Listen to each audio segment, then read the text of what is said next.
Boy in the Forest is a song about growing up, about loss of innocence and redemption.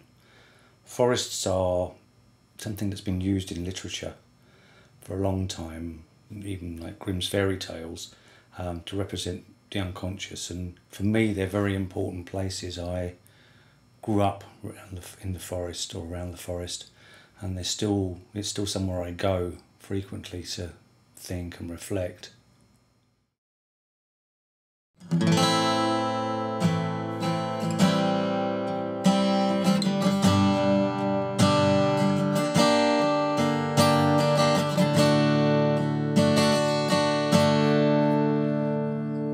I was playing around with the chords to Wichita Lineman, which is actually a really clever song, really clever set of changes, really nice use of sevenths and things to get around. And you know, what happens if you play it backwards? How does this work? How does he get from here to there? And just it led on to me writing the chord sequence for Boy in the Forest, and it's nice. It was great. In the forest, who'd never been lost, finding his way by streams. The world was held in the palm of his hand.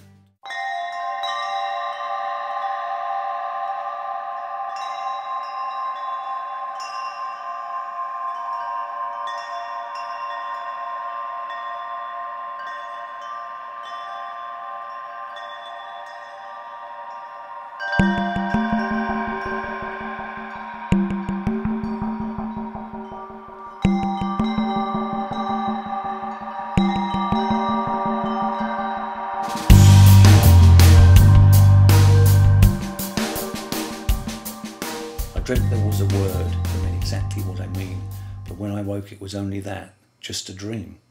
And this is something that happened. I was dreaming and I woke up and I was dreaming of a word that had this tremendous meaning, but I couldn't remember it when I woke up. So I immediately went and started writing about that experience, and the rest of it flowed from that as a kind of stream of consciousness. And the song is about what's important rather than, for example, materialism or hedonism.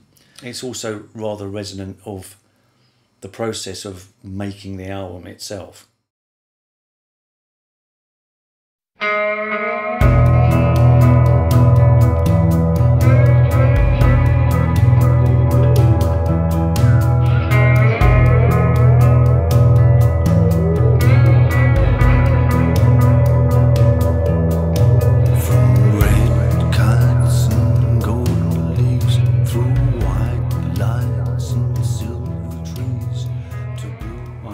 This guitar, which was originally they were made as a cheapo catalogue guitar for Sears catalogue, and when it arrived, the string action was terrible, really high. But rather than fix it and make it okay, I figured, well, it's slide ready. You could just play slide on it, and I like the idea that every instrument has songs in it. And the first time I sat down and played this guitar, I wrote Invisible Colours. It just fell out the guitar. It was in there already. Invisible Colours is a flight of fancy. It came from a conversation imagining that the 7 colours we perceive in the spectrum, in the rainbow, are like the 7 notes of a musical scale. And if we could see further up, we could see it start again, like the musical scale starts again. So above violet, we get red an octave up, and the numbers kind of work. And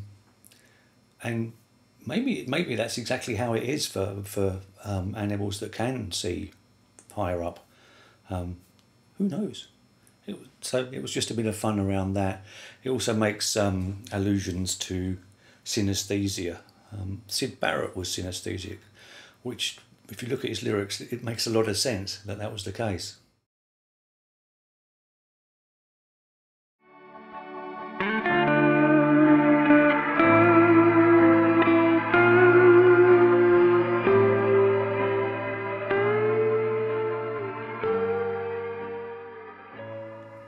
I'd seen some graffiti on a railway bridge which simply said R.I.P. and someone's name, and I was really curious as to what it was about, what was the story behind it, and so I googled to see if I could find out, and couldn't find anything at all.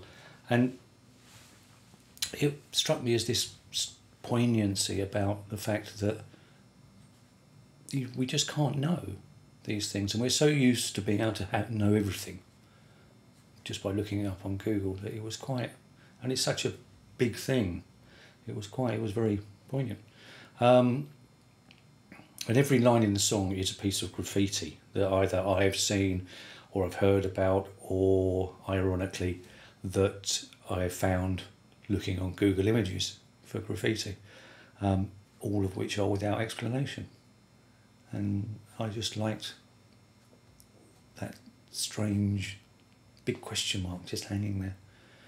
Music, it was a piece that I'd written separately, which just went really nicely with the lyrics. It's a very poignant set of changes, and it was just real nice, and kept it simple and made a good piece.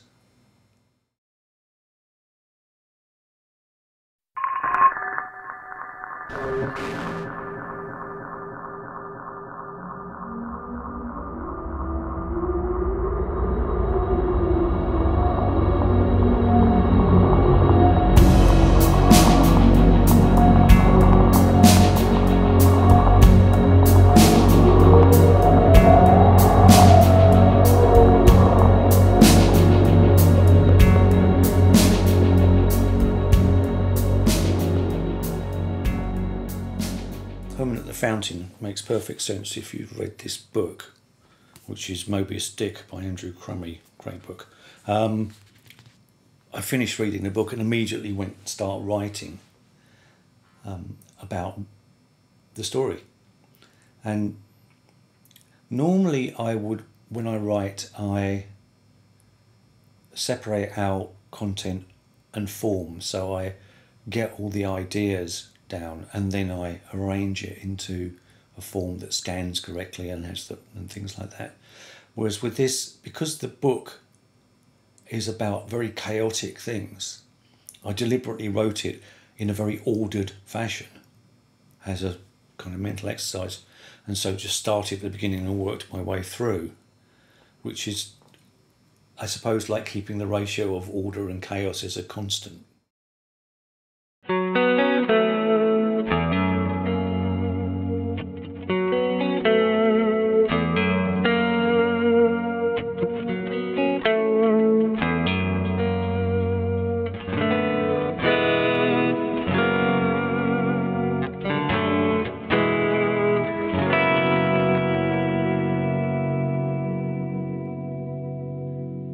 I have this set of cards, Oblique Strategies by Brian Eno and Peter Schmidt, which over 100 worthwhile dilemmas to help the creative process by asking questions of it.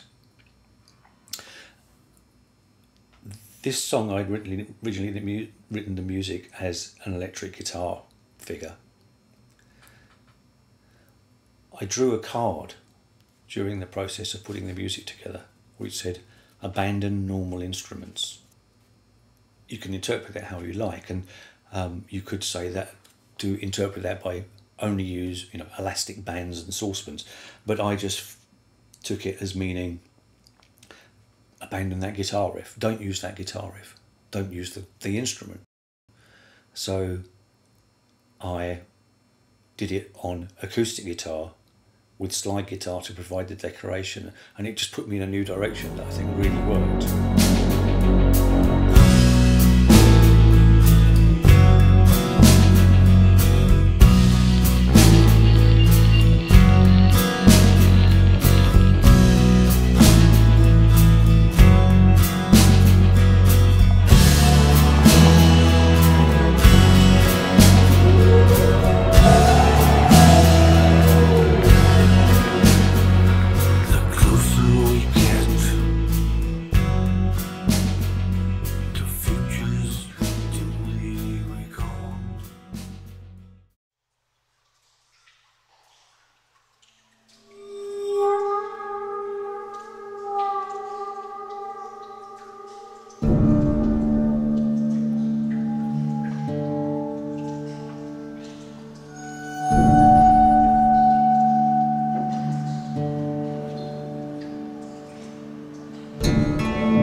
I was out walking after a violent storm, and I saw a garage that's at the bottom of someone's garden that had been destroyed by the storm and just collapsed completely.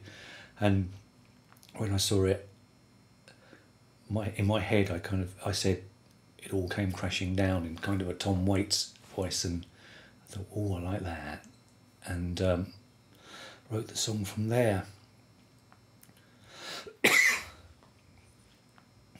It starts off literal and becomes metaphorical for all the structures we put in our life that can go wrong and fall down on us. This was the last song I wrote on the album, even though it's not placed last on the album. It was the last thing I wrote, and the final chunk of lyrics is kind of a summary of the whole philosophy that comes up lyrically in the album. And it was nice. The final lyric that I wrote was Signal to Noise. It was the very last lyric I wrote, which was the title of the album. I found a bunch of interesting sounds, dripping and machine noises and things like that, and made a sound bed to play against, and then performed the song with my eyes closed, listening to that, to be in that dark, dank, desolate place, which was a nice methodology to do the song.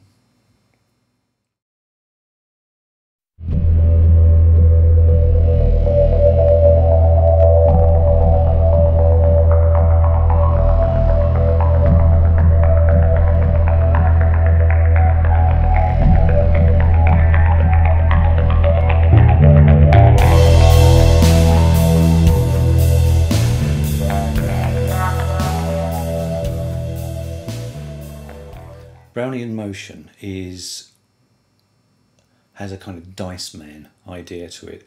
The idea that the choices we make are random. They don't stand scrutiny. They're irrational. If we thought about them, it doesn't make any sense at all. And I liked the allegory of Brownie in Motion, but applied to human beings. And I read up about Brownie in Motion and found this great description of it back from ancient Greek times, Lucretius. And the whole chunk of ideas for lyrics came from that, and then from other readings about Brownie in Motion, but just repurposed to apply to the human condition. I had some ideas for the music, guitar stuff, and I just jammed onto the computer for about 15 minutes and then took all the bits I liked and cut them together to make the song. So the song was created in a kind of Brownie in Motion way.